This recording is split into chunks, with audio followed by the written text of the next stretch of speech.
इंसान की लाइफ में जब बुरा टाइम आता है ना, तो उसके पास में 3 ऑप्शन होते हैं। पहला ऑप्शन होता है कि उदास हो जाओ, रोते रहो, जो कि बहुत सारे लोग करते हैं। दूसरा ऑप्शन है कि जीना सीख लो, ये भी करते हैं काफ़ी लोग करने वाले। और तीसरा ऑप्शन है कि जीने के साथ साथ ना एक लक्ष्य भी सेट कर लो अपना। थोड़ी तकलीफ होगी, लेकिन उसके बाद ज़िंदगी बड़ी मज़ेदार होगी, क्योंकि तकलीफ़ों में जब इंसान कुछ बड़ा सोचता है ना और उसके लिए मेहनत करता है, तो फिर वो इतिहास रच के ही मानता है। ये काफ़ी कम लोग करते हैं। आज हम इसी टॉपिक पे बात करेंगे। इस धरती पर हर चीज़ हमें कुछ ना कुछ नया सिखाती है।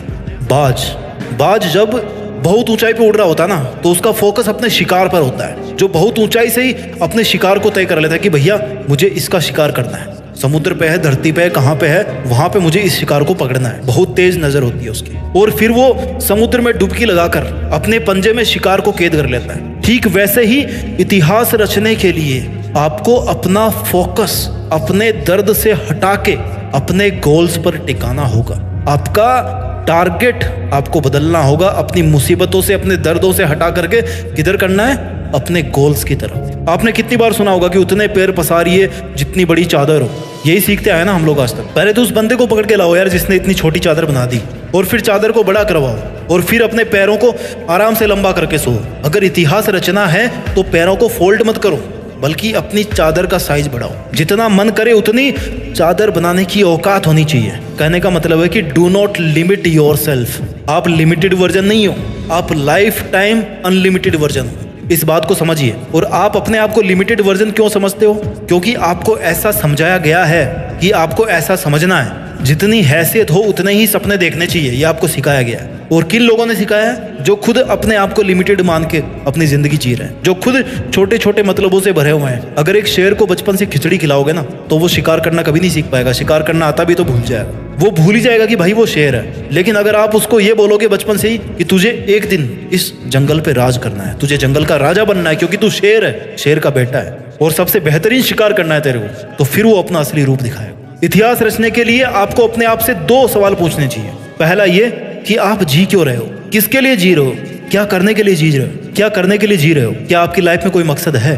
और दूसरा ये कि क्या आप जिस मकसद के लिए जी रहे हैं, क्या उस मकसद के बिना भी आप जी सकते हैं? आपकी लाइफ को इमेजिन कर सकते हैं आप उस मकसद के बिना? अगर दोनों सवाल का जवाब पॉजिटिव आता है ना, इट मीन्स कि आपके दिल में वो चिंगारी है जो अगर किसी दिन एक बड़ी आग का रूप धारण कर लेती है ना, तो आप इतिहास रच दोगे। आपको कोई नहीं रोक पाएगा। अब इस चिंगारी को आग में बदलने का जो सफर है ना, वो बहुत ही रोमांचक है, बहुत ही एडवेंचरस है। इसमें आपकी हर चीज की भूमिका है। इसमें हर उस इंसान की भूमिका है जो इंसान आज आप पर कीचड़ उछाल रहा है, आपको डाउन करने की कोशिश कर रहा है, आपसे केवल मतलब के लिए जुड़ा हुआ है। जब सर्दियों की सुबह में बहुत ज्यादा कोहरा होता है ना, तो आप कैसे चलते हो? आप जैसे जैसे धीरे धीरे आगे बढ़ते रहते हो, राइट? आपको आगे का रास्ता दिखना शुरू होता है जैसे जैसे आप थोड़ा आगे आगे बढ़ते जाते हो। आगे का थोड़ा थोड़ा रास्ता ही आपको दिखता है घने कोहरे में। मुश्किलों में भी ऐसा ही होता है। जब भी लाइफ में मुश्किल आती है ना, आप केवल थोड़ा सा आगे चलने के बारे में सोचो। बहुत बड़ा मत प्लान करो, वहां से आगे बढ़ने की सोचो। 2 कदम, 5 कदम, 10 कदम, और ऐसे ही कर करके आप कितने ही किलोमीटर आगे आ जाओगे देखना।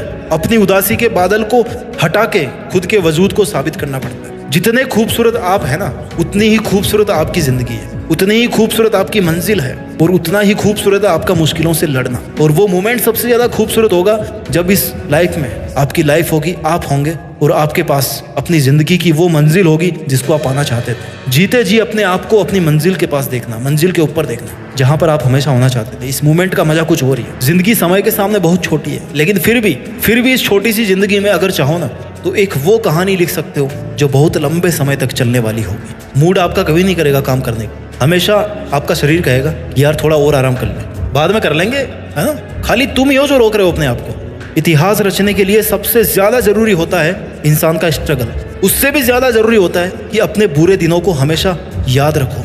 ये वो आईना है, वो दर्पण है जो आपको अपनी जमीनी हकीकत से जोड़ के रखता है। आपकी वास्तविकता को दिखाता है कि आप कहाँ से चल के आए थे और आपका उस टाइम पर मकसद क्या था। आपको इतिहास रचने की तरफ खींच के लेके जाता है आपको वो दर्पण, कि चल तेरी जिंदगी ये नहीं है जो तू आज जी रहा है, बल्कि तेरी जिंदगी वो है जो तू करना चाहता है, जो तू जीना चाहता है। इतिहास एक दिन में नहीं बनता, लेकिन ठान लो ना तो एक दिन जरूर बन जाता है। डिसाइड करना बहुत जरूरी है कि मुझे करना है, मुझे चैलेंज लेना है, मुझे बहुत सारी चीजें सीखनी पड़ेगी इतिहास रचने के लिए। जिस फील्ड में इतिहास रचना चाहते हो ना, उस फील्ड की बारीकियों को और खुद की कमियों को समझना पड़ेगा। दुनिया की नेगेटिविटी को अपने ऊपर हावी होने देने से बचना होगा।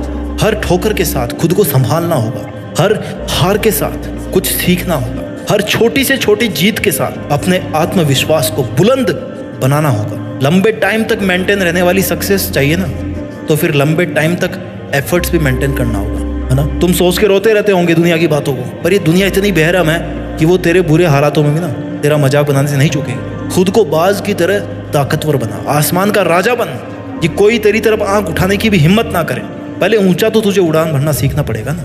बहुत सह लिए तुमने दुनिया के सितम, कब तक सहोगे। आज ऐसे कई लोग होंगे जिनकी आंखों में तुम चुभ रहे होंगे। दुनिया ने भी कुछ कम ताने नहीं दिए, तुम्हें सबने अपने हिसाब से इस्तेमाल किया होगा।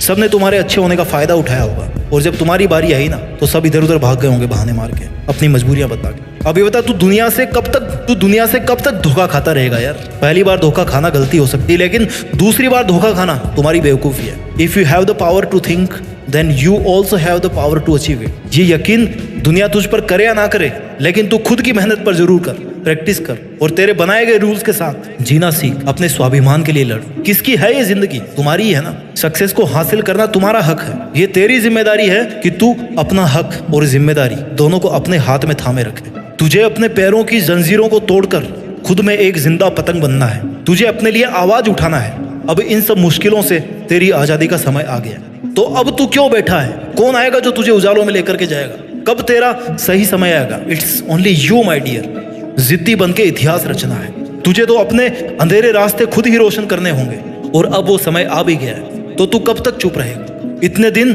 भले ही झुकना तेरी मजबूरी थी, लेकिन अब फिर से झुकने का शौक मत पैदा कर। तू एक पहाड़ है जिसको कोई कैसे झुकाएगा। तू एक समंदर है जिसको कोई कैसे सुखाएगा। तुझे क्या जरूरत है जमाने के साथ की? तू तो खुद में एक दबंग आवाज है। तेरे हर एक आंसू को एक नई उमंग बना। जानना चाहता है तेरी औकात कितने दर्दों से लड़ने की है? जितने दर्द, जितनी मुश्किलें शायद इस दुनिया में होगी भी नहीं। अरे तू सागर से भी ज्यादा गहरा है। फिर दुनिया के द्वारा फेंके गए कंकड़ से तुझे क्या फर्क पड़ता है? अरे तू ऐसे कब तक बैठा रहे? चल उठ, जिद पकड़ और जिद्दी बन के इतिहास रच। तूने चाहे कितने ही जुल्म सहे हो लाइफ में, लेकिन याद रखना, every ending is a fresh new beginning. तुझे उम्र चाहे छोटी मिले, लेकिन अपनी मेहनत से जिंदगी बड़ी बना ले। अपनी मंजिल को निहार ले और खुद को निखार ले, और बन जा एक सितारा तू भी, जिससे तू हमेशा के लिए जिंदा रहे। तूने जिंदगी की बहुत एग्जाम दे ली। जिंदगी की हर एग्जाम में तू हारता आया है, लेकिन अब तेरे घावों पर मरहम लगाने का समय आ गया। अब तेरे खड़े होने का समय आ गया। अब सर उठाकर जीने का टाइम आ गया। सब कुछ सहन करके पत्थर बनने का समय आ गया। पत्थर की तरह खुद को तराश कर मूर्ति बनाने का समय आ गया। अब तेरे मुस्कुराने का समय आ गया। अब खुद को जोड़ने का समय आ गया। अब तेरे पसीना बहाने का समय आ गया। चल उठ, खड़ा हो। अब तेरे दुश्मनों को रुलाने का समय आ गया। उठ, अपना काम कर, मेहनत करके, जिद्दी बन के इतिहास रच, और इतिहास रच के देश में अपना ही नहीं बल्कि दुनिया में देश का नाम कर। जय हिंद, वंदे मातरम।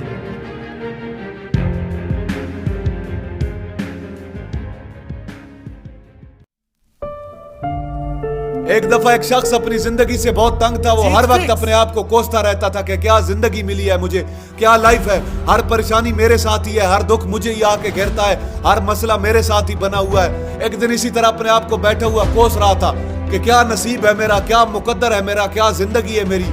तो उसी वक्त उसके सामने एक दरख्त के ऊपर एक बाज अपने शिकार को पंजों में दबाए हुए आके बैठता है, और वहीं पर बैठ के अपने शिकार को खाने लग जाता है। ये आदमी जब उस बाज को देखता है तो कहता है क्या जिंदगी है इसकी, क्या लाइफ जी रहा है ये मजे की। ना कोई इसे खाने की टेंशन, ना कोई पीने की टेंशन, ना पहनने की टेंशन। शिकार करता है आराम से खुली हवाओं में, कभी इधर घूमता है, कभी इधर घूमता है, उड़ता रहता है सारा दिन। असल जिंदगी तो यही है, असल जिंदगी तो इसकी है, असल लाइफ तो इसी की है। और अपने मन में ख्वाहिश करता है कि काश मैं भी एक बाज होता, मुझे भी कोई दुख ना होता, मुझे भी कोई परेशानी ना होती। काश मैं भी एक बाज होता। जब 2 से 3 दफा अपने मन में ये ख्वाहिश करता है कि काश मैं भी एक बाज होता, मुझे भी कोई दुख ना होता, मुझे भी कोई परेशानी ना होती, तो ऊपर आसमान में बिजली गरजने लग जाती है, और आसमान से आवाज आती है कि ऐ इंसान, क्या ये हमने सच सुना कि तू वाकई हमारी दी गई जिंदगी से तंग है और तू एक बाज बनना चाहता है। तो ये आदमी हैरान हो जाता है और ऊपर देखता है और कहता है हाँ मैं वाकई अपनी जिंदगी से बहुत तंग हूँ, हर दुख मुझे ही है, हर परेशानी मेरे साथ ही है, हर मसला मेरे साथ ही है। तो ऊपर से फिर आवाज आती है कि इंसान सोच ले, हमने तुझे बड़ी प्यारी जिंदगी दी है, अगर फिर भी तू चाहता है कि हम तुझे बाज बना दें तो हम तुझे बाज बना देंगे, लेकिन अगर हमने एक दफ़ा तुझे इंसान से बाज बना दिया तो फिर हम तुझे बाज से इंसान दोबारा नहीं बनाएंगे। तो ये आदमी फौरन जवाब देता है, कहता है मैंने अच्छी तरह सोच लिया, बस मैं एक दफ़ा बाज बन जाऊँ, मैं फिर नहीं कहूँगा कि मैं इंसान बनना चाहता हूँ। तो फिर इसे बाज बना दिया जाता है, ये खुली हवाओं में उड़ जाता है, कभी हवा में उड़ता हुआ इधर चला जाता है, कभी हवा में उड़ता हुआ इधर को चला जाता है, घूमता है और सोचता है क्या मज़े की ज़िंदगी है। असल लाइफ तो ये है, ना कोई परेशानी, ना कोई टेंशन, किसी भी चीज़ की कोई परेशानी नहीं मुझे, असल ज़िंदगी तो ये है मेरी। सारा दिन हवाओं में उड़ता रहता है, 2-3 मिनट पंख मारता है, उसके बाद पंख मारना बंद कर देता है, हवा में तैरता रहता है। इसी तरह सारा दिन जब तैरता है, शाम का वक्त करीब आता है तो सोचता है मेरे पास रहने के लिए एक ठिकाना भी होना चाहिए, एक मेरा अपना घर भी होना चाहिए जहां मैं रात को आराम कर सकूं। तो ये छोटी छोटी लकड़ियां इकट्ठी करने लग जाता है और एक बहुत ऊंचे दरख्त के ऊपर अपना घोंसला बनाने लग जाता है। एक एक लकड़ी इकट्ठी करके अपना एक बड़ा खूबसूरत किस्म का घोंसला बना लेता है और रात को उसी में सो जाता है और सोचता है सुबह उठ के शिकार भी करूंगा और सुबह उठ के फिर से मौज मस्ती करेंगे, खुली हवाओं में उड़ेंगे। सुबह होते ही शिकार की तलाश में निकल जाता है, हवा में उड़ता रहता है, ऊपर से जाके देखता है कि कहीं जमीन पे मुझे कोई शिकार नजर आए तो मैं उसे फौरन जाके दबोच लूं और वहीं पे उसे खा लूं। लेकिन इसे कोई शिकार नजर नहीं आता, काफी टाइम हो जाता है ये शिकार को ढूंढता रहता है लेकिन इसे कोई शिकार नहीं मिलता। फिर पास ही एक जंगल होता है, ये उस जंगल में चला जाता है कि शायद मुझे वहां से कोई अच्छा सा शिकार खाने को मिल जाए, लेकिन ये जंगल में भी सारा दिन ऊपर से ढूंढता रहता है, जंगल के अंदर भी जाता है लेकिन इसे वहां पे भी कोई शिकार नहीं मिलता। शाम का वक्त करीब होता है तो मायूस होकर वापस अपने घोंसले की तरफ लौट रहा होता है तो रास्ते में थक कर एक दरख्त के ऊपर बैठ जाता है। जब उस दरख्त के ऊपर बैठा होता है तो उसकी नजर एक बीमार चिड़िया के ऊपर पड़ती है जो जख्मी हालत में होती है।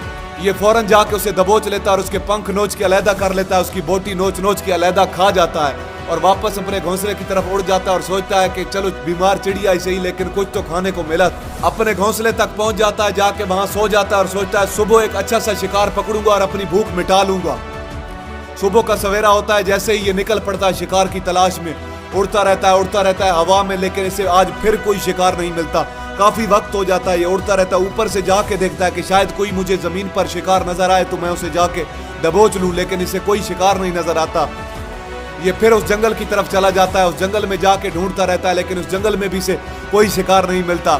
शाम का वक्त करीब होता है, मायूस होकर फिर वापस लौट रहा होता है तो रास्ते में आते हुए एक दरख्त के ऊपर बैठ जाता है। शायद आज फिर कोई बीमार चिड़िया मेरा इंतजार कर रही हो, लेकिन हर बार कुदरत मेहरबान थोड़ी होती है, आज की बार इसे कोई बीमार चिड़िया नहीं मिलती। ये वापस अपने घोंसले की तरफ चल पड़ता है, उड़ता हुआ अपने घोंसले में पहुंच जाता है और आज भूखा प्यासा सो जाता है और सोचता है सुबह एक अच्छा सा शिकार पकड़ूंगा और आज की भूख भी मिटा लूंगा। रात को अपने घोंसले में सोया होता है, गहरी नींद में होता है कि एक बहुत तेज तूफान आता है जिसके साथ एक बहुत तेज हवा चलती है जो इसके घोंसले को उड़ा के उधर फेंकती है और इसको उड़ा के कहीं दूर जाके फेंकती है। तो ये जहाँ गिरता है वहाँ एक नीचे नोकदार लकड़ी पड़ी होती है जो इसके पंजे में गड़ जाती है और इसे बुरी तरह जख्मी कर देती है। तूफान के थम जाने के बाद बारिश शुरू हो जाती है, तेज बारिश होती रहती है, ये कहीं न कहीं छुप के दरख्तों के अंदर बैठा रहता है। सुबह का वक्त जब होता है तो बारिश रुक जाती है, बारिश के रुकने के बाद हर तरफ हरियाली छा जाती है, हर तरफ खुशियां छा जाती हैं, सब कुछ पहले के जैसा हो जाता है। लेकिन ये बाज पहले के जैसा नहीं रहा, इसका पाँव बुरी तरह जख्मी हो चुका है, इसके पंजे में जो लकड़ी लगी थी उसकी वजह से इसका पंजा जख्मी हो चुका है। और मैं आपको बताता जाऊं कि बाज का जो पंजा होता है वो उसके शिकार को पकड़ने के लिए बहुत ज़रूरी होता है। ये बाज अपने पंजों से शिकार को पकड़ता है, उसे दबोचता है और अपनी चोंच के साथ उसे नोच नोच के खाता है। अब इस बाज का पंजा बुरी तरह जख्मी हो चुका था और ये पिछले दिन से भूखा भी था। ये शिकार की तलाश में थोड़ा सा उड़ता है कि शायद फिर कहीं कोई बीमार चिड़िया मिल जाए, लेकिन कहाँ मिलती थी बीमार चिड़िया। उड़ता रहता है, आखिरकार थक के और उस जख्म की वजह से और भूख की वजह से नीचे आके बैठ जाता है। जब ये नीचे बैठता है दरख्तों के ऊपर तो अभी इसका एक और मसला इंतजार कर रहा था, एक और मुसीबत इसका इंतजार कर रही होती है। वो ये थी कि 6 से 7 कौवे मिलकर इसे तंग करने लग जाते हैं, इसके ऊपर आके इसे चोंच मारने लग जाते हैं। उन्हें भी पता चल जाता है कि ये बाज जख्मी है और भूखा भी है, तो वो इसे तंग करने लग जाते हैं, बार बार इसके ऊपर आके इसे चोंच मारते हैं। ये बाज थोड़ा सा उड़ता है और थोड़ा सा उड़ के आगे जाके बैठ जाता है, उनसे पीछा छुड़ाता है, लेकिन वो फिर इसके पीछे आ जाते हैं। ये थोड़ा सा उड़ के फिर आगे बैठता है, वो फिर इसके पीछे आ जाते हैं। तो अक्सर बाज के साथ कौवे ऐसा करते हैं, लेकिन बाज भी फिर आगे से उनके साथ एक गेम खेलता है। बाज ऐसा करते हैं कि जब कौवे उनके पीछे लग जाते हैं, ग्रुप कौवों का उन्हें तंग करने लग जाता है, तो वो ऊपर हवा में सीधी उड़ान भरने लग जाते हैं, ऊपर हवा में सीधा उड़ने लग जाते हैं। कौवे भी उनके पीछे उड़ते जाते हैं, उड़ते जाते हैं। एक वक्त आता है कि वो इतनी ऊंचाई पे चले जाते हैं यहाँ जाके कौवों को ऑक्सीजन मिलना बंद हो जाती है, उनका दम घुटने लग जाता है, उनकी सांस बंद हो जाती है, तो वो वहां से ऊपर नहीं जा पाते। तो बाज उससे ऊपर चला जाता है और कौवे वहां से नीचे आने लग जाते हैं। तो इस तरह करके बाज उनसे पीछा छुड़ा लेता है। लेकिन ऐसा करने के लिए इस बाज के पास इतनी ऊंची परवाज लेने के लिए इतनी ताकत नहीं थी। ये भूखा भी था और ये जख्मी भी था। तो ये बस थोड़ा सा उड़ता और कौवों से उड़ के आगे जाके बैठ जाता। कौवे फिर इसके पीछे आ जाते, इसे तंग करने लग जाते।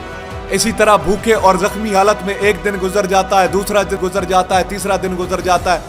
लेकिन इस बाज की हालत बुरी से बुरी होती जा रही है।